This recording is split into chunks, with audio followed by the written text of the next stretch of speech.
a gente sabe muito bem que, aí vocês podem comentar também, acho que a gente está falando aqui sobre como é que a gente explica a relação entre a mente e o corpo, e uma das coisas que eu acho mais interessantes é que o jeito da nossa mente, o nosso cérebro processa muita informação, ele jogar certas informações para a gente sem lotar o nosso lado consciente é por meio das emoções. Então, esse resultado desse processamento, tudo que acontece na nossa mente, que não vai para o consciente, ele vem para o corpo. Só que muitas vezes a gente não ouve, né, essa emoção. É por isso que, ou quando a gente tenta negar a emoção, eu falo isso muito em treinamento também, eu com o Ricardo às vezes está falando bastante dessa parte de inteligência emocional, eu falo para as pessoas, é que nem se fosse um carteiro que quer entregar a carta na tua casa, né? Aí ele vai lá e bate na porta. Você não abre, fala, não quero atender esse cara, deixa ele aí fora, dane-se. Aí está lá, né? Aí o que ele faz? Ele quer entregar, lembra? A missão dele é entregar essa carta para você. Daí ele começa a arrebentar a porta ali, bater e chutar. Aí você fala, não, deixa esse cara lá, não quero saber mais isso aí. Aí o meu amigo, o que ele vai fazer? Ele fala, eu quero entregar esse troço agora. Ele cata o machado, ele vai arrebentar a tua porta, certo? E vai te entregar a carta, vai dar a carta na tua cara.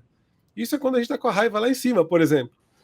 Por isso que muitas vezes, vocês sabem, né? O que acontece? Quando eu chego para alguém, a pessoa tá nervosa, eu falo assim para ela, calma! Ela fica mais tranquila, ela fala, não, tá bom, beleza, vou te obedecer. Ou ela fica mais puta ainda.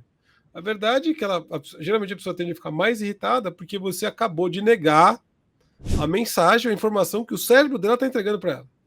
Então, a questão entre, né, essa relação entre corpo e mente, ela é clara. O nosso corpo e a nossa mente, eles estão conectados. Nem sempre a gente está sincronizado, nem sempre a gente percebe, né, o que está acontecendo no corpo ou as coisas que estão acontecendo internas.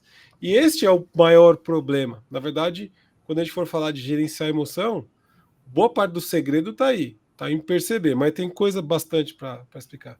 Faz sentido? Vocês têm alguma outra... alguém quer pular aqui no meio da minha fala? Eu acho que é legal complementar, Charles, o que você falou, porque, primeira coisa, você mesmo citou no começo, falar da amígdala, acho que falar só de anatomia em si é pouco rico, mas assim, a amígdala é uma parte do nosso cérebro que é responsável pelas emoções, ela lida diretamente com o hipotálamo, que tem a ver com memória. Então, se a gente parar para pensar que... o hipocampo, desculpa, tem a ver com memória. Se a gente parar para pensar que essa relação direta vai fazer com que a emoção decida o que vai ser memorizado ou não, a gente já entende que a gente é seletivo com as informações que a gente quer. Então, como o Shimba falou, como até a Agnes citou aqui na mensagem, muitos dos pacientes eles vêm esperando um resultado porque emocionalmente eles se apegaram àquele resultado.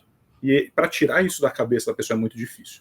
Mesmo que hoje em dia a gente vive um momento de que tudo é entregue muito rápido. A informação chega muito rápido, a qualidade é muito baixa e a gente acaba se enamorando, se apaixonando por algo que me faça sentido emocionalmente. Tá?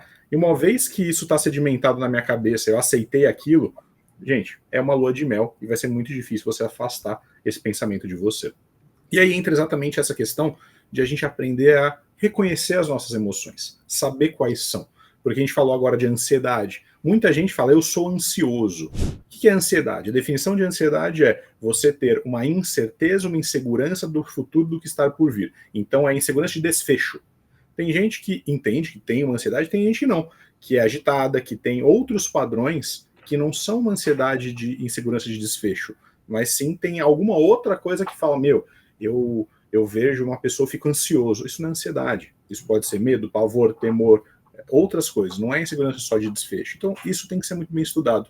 E por que é importante? Porque acho que o Charles vai falar muito bem disso na sequência, que é exatamente a gente pensar que se eu não denomino ou reconheço qual é a emoção que está ali comigo, fazendo bem ou fazendo mal, eu vou tomar uma decisão talvez que não é a mais assertiva para lidar com aquilo. Então a gente fala em, por exemplo, respiração, mindfulness para lidar com preocupações. Se eu chamo de preocupação uma coisa que na verdade é raiva, ódio ou outra coisa diferente, provavelmente essa meditação, essa concentração não vai ajudar em nada. Eu vou abrir o olho e querer socar alguém ou meter uma cadeirada em alguém mais uma vez. Então acho que a gente vai falar um pouco disso também, né? De aprender a reconhecer as emoções, expressar as emoções, acho que é a segunda parte, e a terceira, que é a mais difícil, que é regular as emoções. É verdade. E aí eu queria trazer o Ricardinho aqui. Manda brasa, doutor. Não, ia complementar só o que o Cássio falou, acho que baseado até no que a Agnes comentou. Né? Ela fez alguns comentários aqui, falando... Deixa eu botar aqui na tela. Perfeito, boa. Porque é exatamente isso, e aí linka com o que o Hess falou, porque no final das contas as pessoas, elas atrelam a emoção até mesmo em fotos, né? Quanta gente se vê postando, eu era desse jeito, agora eu tô desse jeito.